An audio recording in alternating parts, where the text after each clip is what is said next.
Hi, everybody. I have a Christmas present for you today. It's an early Christmas present. And what I'm going to do is I'm just going to show you the old version of section S2, which is looking at a set of points, kind of like we saw in this sort of real example from the Ed puzzle today when Geekman was trying to drain the pool. So we're going to go back and look at that. But what I want to do is I just want to remind you of where to look for help on these kinds of problems. And I really want you to take a look at S2 and try some of the problems the way that I'm going to show you. So when you go to S2, everybody should be watching the video. I'm going to include the link in the main page today. But in this link, I explain how to see if you have a table of values, whether they're linear or not. And the best way to do that is to look at the slope. That's why it says it's all about the slope. All you have to do is look at the slope between the first 2 points, look at the slope between the second 2 points, and see if it's the same. If it's the same, like it was in our pool example today, then it's a linear function. If it's not exactly the same, then it's not a linear function because the rate of change itself is changing. So anyway, this was my explanation, and I do it in several different ways. I'm going to do this one in order. This is S2 from IXL, Algebra 1. This is the linear functions section. And I've been looking forward to this one. I don't think I can do that. Unfortunately, this particular section tends to sneak up on you. Is we're going to look and see. Okay, so anyway, my recommendation is take some notes, look at the examples, copy down a couple of the examples, maybe 2 or 3 of them. Try some yourself by hand before you go back to this video and then come back here. If you've already done this and you've already made it to proficiency or even better to mastery, then I want you to come back and I'm going to show you how to use our beautiful Desmos graphing calculator to do the same thing that I was doing on this one. So here's S2. We're going to go to S2 again. And we want to identify a linear function from a table. So here's how it looks. They're going to give us a table, kind of like, again, like they did in the pool diagram. Now we've got these 3 points and we want to know, is this function linear or nonlinear? Now the way that I did it in the other video is I would take these first 2 points and find the slope between them by subtracting the y's and subtracting the x's. If you subtract these y's in order, you get 6. And if you subtract these x's in order, you get -1. So the slope between the first 2 points here is -6. It's 6 over -1, which is -6. I'm doing this in my head, but you can write it down if you want to. Now, the second pair, the difference between these two is 6, and the difference between the y values is -1.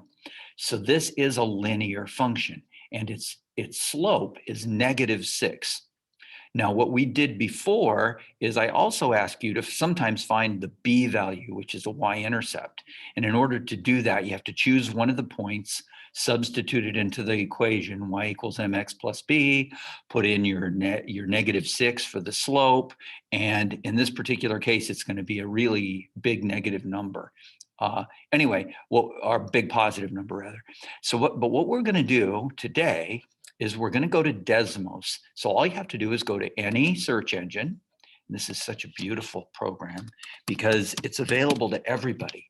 And it works out almost the same way for everyone in every possible situation. So we're going to go to the graphing calculator. And this is a wonderful, wonderful program. Now, what I'm going to do is I'm going to add an item. And what I'm going to add is I'm going to add a table. You probably guessed that that's what I was going to do. So what we're going to do now is I'm just going to go back and I'm going to put those values in from the table that we had before. The 1813, the 19.7, and the 21. A good idea is to write them down so that you're sure you got the right ones. So literally, I'm writing them down right now. Now, of course, you guys should already have these because you were supposed to do the example that I gave you, right? the -6. You should have found the slope between the first two and found the slope between the second two. If you don't know how to find the slope between 2 points, you really need to practice. So now what I'm going to do is I'm going to go back to my graphing calculator. And what I'm going to do is I'm going to put in those points. I have 18 for x1 and 13 for y1. I have 19 for x1 and 7. And if I do just these two, it will actually give me the graph between them. But I want to put in all three because a lot of times we have lots of data points and we're interested in looking at all of them. Now, when I'm actually graphing these, and I'm using my wheel on my mouse right now so I can look a little bit, a little further up so I can see the points themselves that are being graphed here. Let me move out of the way so you can see them. Here they are, and it sure looks like they're lined up, doesn't it? Now, one of the things about this is it's really hard to count the slope on this because these are 12, 14, 16. You see how they're counting by twos on this, on both of these, actually. They're counting by, yeah, twos on each one of these. So it's a little hard to read these points exactly. But I could bring it up a little bit closer, but I'm going to go ahead and do my, I'm going to draw my line now. Now, in order to draw your line, all you have to do is add an expression, and I'm going to type in y1. Now, the 1 automatically goes to the subscript, and then I'm going to use this little tilde. It looks like similar, for those of you who remember from middle school. The similar symbol looks like this. It's on your keyboard. It's next to the 1. It's to the left of the 1 on your number key at the top. Now I'm going to type mx1. Now this is going to give me the best line that goes through 0, 0 that will kind of go through these 3 points the best, which is not a very good model. But now I'm going to put plus b. And what it's going to do is it's going to give me the equation y1 equals mx plus b. And it happens that my slope, like I said, was -6. Remember, I said I was going to have a really big positive b value. This is my y-intercept, 0, 121. If I back out my graph, you'll be able to see it up here at 121. This is 100, 110. This is 121. And here's my 3 points on my graph that I put in. And this graph is a perfect line that includes all 3 of these points.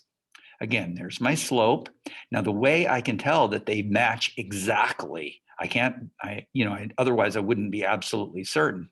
But this R value, this R squared value, tells me that because it's exactly 1, these are exactly on the line.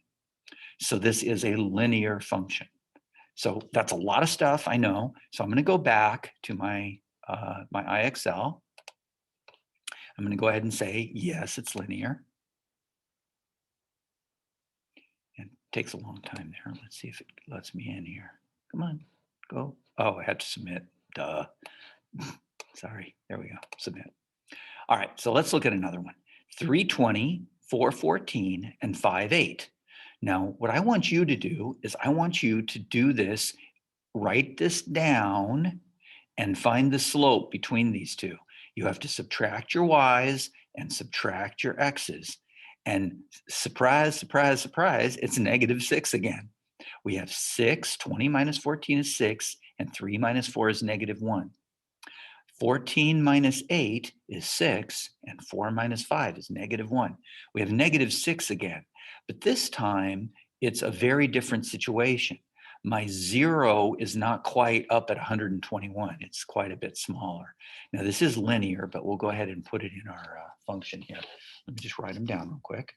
We've got 320, 414, and 5.8.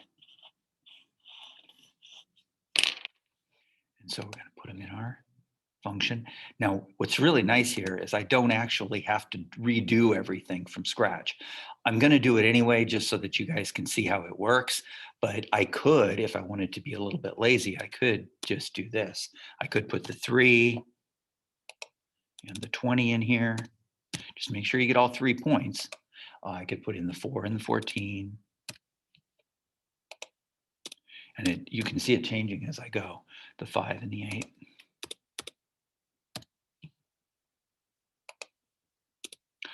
But I'd recommend that you go ahead and there it is right there. You can see it right here.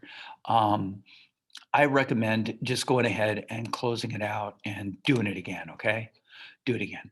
So remember what we do. We go to a table first. We're going to go to our table.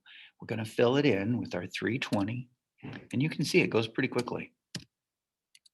And doing it from scratch is good because if you do this each time you use it, eventually you get pretty good at it. Okay, so there it is. Now I'm going to go down here. Do you remember what to do? I actually go up here and I say, I want an expression, remember? So the expression is going to be, do you remember? Y, but you have to also type the 1. And then we use the little tilde or the similar relationship, and we want mx plus b. Remember, you have to put the plus b. Don't try to put spaces in there. Oh, I forgot the x1, didn't I? Dang. Oh, good, I made a mistake. So there you go. And then the plus b. Sorry, guys, there it is. So look at that. There's the slope this time. It's -6. And the b is 38 this time instead of 121 like last time. There's my 0.38. Now remember, the equation is y equals -6x plus 38. And the r value, the r squared value is 1. This is called a negative correlation. It says that it's perfectly correlated. And a -1 means that it is a perfect negative correlation. And it's 100% on the line. Sometimes this decimal will be like a -0.9, which means it's really close. The points are almost on the line, but not quite. Okay? So why is this important? Well, just like before, today, when you guys were doing your graph and we were doing the pool example, that's kind of a real situation. So Geekman had some information that he had. So let's look at Geekman's information one more time. I'm going to go ahead and close these out for a second. So Geekman pulled the plug on the pool at noon. And if you remember, at 3 hours later, he was, or no, at 1:30, sorry, he was at, I think 9 feet, no, 10 feet. There it is. So what I'm going to do is I'm going to put in the information. Now, hopefully you guys watched the whole ed puzzle and you worked it out and you did it by hand. But we don't have to do it by hand. We have this wonderful tool. And Geekman probably would bring a computer with him and do it this way. So we have 1.5 because that's 1:30 in the afternoon. It's 1.5 hours after noon. And he found that the pool depth was 10 feet. At 3 hours, the pool depth was 8 feet. And at 6 hours, the pool depth was 4 feet. Now, a lot of you are going, well, why didn't we just do this from the beginning? And the problem with doing this from the very beginning, and let me go ahead and bring this up a little bit closer so we can see it. By the way, I'm using my mouse and I'm doing the wheel on the mouse. Here's those 3 points that he graphed for us on his graph in there. And it's graphed for us. And remember what we do. We want to bring an expression down, and we're going to use the y1, aren't we? y1. And we're going to use the little similar relationship. And we have mx1 plus b. And this is our slope. Remember, he got -4 over 3. But -4 divided by 3 is -1.33333. This is -1 1/3 hours that it takes to go down 1 foot. This is the slope. This R value is telling us that it is a perfect negative correlation. It's a 100% negative correlation.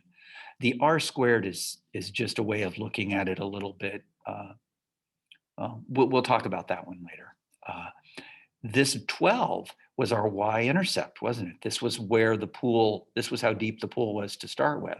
And what did he want to know? Well, what time will it be when the pool is empty? Well, there it is, 9:0.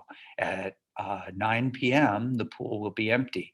And remember, Geekman wanted to find out how deep the pool would be at 8 p.m., which is going to be here. And how can we do that? Let's see if we put in the 8. I think if we look for a value, maybe we can evaluate it. Not sure how to do that. Let's see if I can find a way to do it. I should have checked it myself before. So let's see. Well, let's see what happens if I just type in X. Oh, let's put in 8, comma, Y1.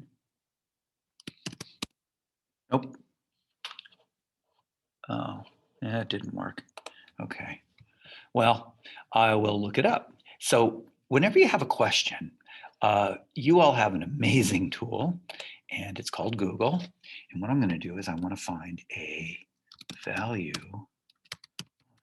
graph in Desmos. And what will probably happen, let's see, plot points, we did that already.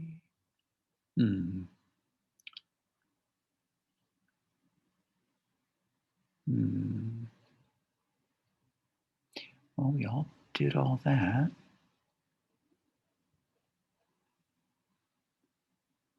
I'm going to try this. I'm going to try. I guess the best option maybe is to actually put in y2 equals negative 1.x plus 12. So this is our equation, y2, and let's make a table. Oh, that isn't what I want. Table of y2. Oh, no, that didn't work either. Not sure exactly how to do it. That's pretty sad. I wanted to see if I could evaluate it for you, but it didn't work out. Anyway, I will find out. And if you can, that would be great. There's lots of ways of finding it. I mean, we could substitute the 8 in like we did in the graph, but I wanted to be able to do it on the. There's got to be a way to do this. Oh, there it is. Duh. Of course. There's my 8. Just use your. I'm just using the mouse, and I just hover over my line, and there it is, 8, 1.33333, which was 1 1/3 feet deep at 8 p.m., which is what Geekman found. Let me see if it still works, even if I get rid of this. Yeah, of course it does. I don't know why I couldn't see it before. The problem was I wasn't pressing the button. So yeah, I just had to play with it a little bit. There we go. Experiment worked. Hope you guys will try it yourself. This was a very long video. I didn't mean for it to be, but I'm going to be doing the same thing in class and hopefully be a lot more efficient. So see you later. Bye. That was sad. Okay.